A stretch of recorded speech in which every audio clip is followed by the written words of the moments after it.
Ассалаумағалейкум, құрметті қазақ елі. Міне нағыз жеңісті тойлайтын міне осы ел. Міне 50 жыл бұрын 1975 жылы Американ әскерін өз жерінен қуып шығып жеңіске жеткен халық. Вьетнам халқы. Мына жерге танкі орнатып жатыр екен.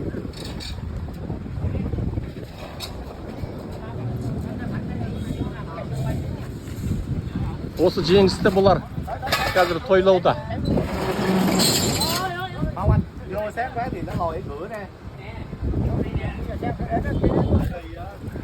Осы жерде 15 жыл қырғын соғыс болды. Сұрапыл 1960 жылдан 1975 жылға дейін Американ әскері осы елге басып кірген болатын, жауламақ болып. Осы Вьетнам халқы американдықтарды өз жерін азат етіп қуып шыққан болатын. Міне соған 50 жыл өтіп, 50 жылдық мерейтойын тойлап жатыр бұл халық.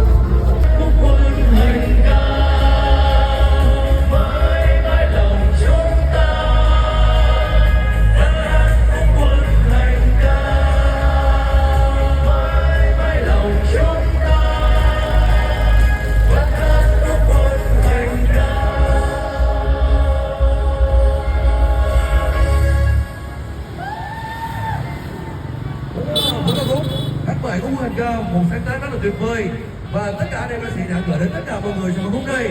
Và với lúc này đã khép lại chương trình nhạc tới đây và hẹn tất cả mọi ý chí khát vọng hòa bình, thống nhất tổ quốc của dân tộc Việt Nam.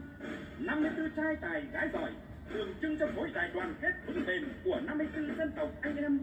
Sức mạnh vô địch được hun đúc qua hàng ngàn năm dựng nước và giữ nước của dân tộc, kết tinh thành sức mạnh thần kỳ của quân và dân ta đã làm nên đại thắng mùa xuân năm 1975, phát huy truyền thống vẻ vang.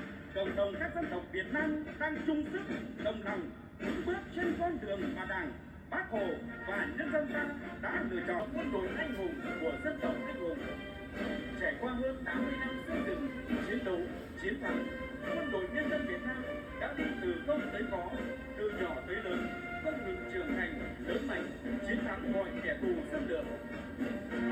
Vào lễ đài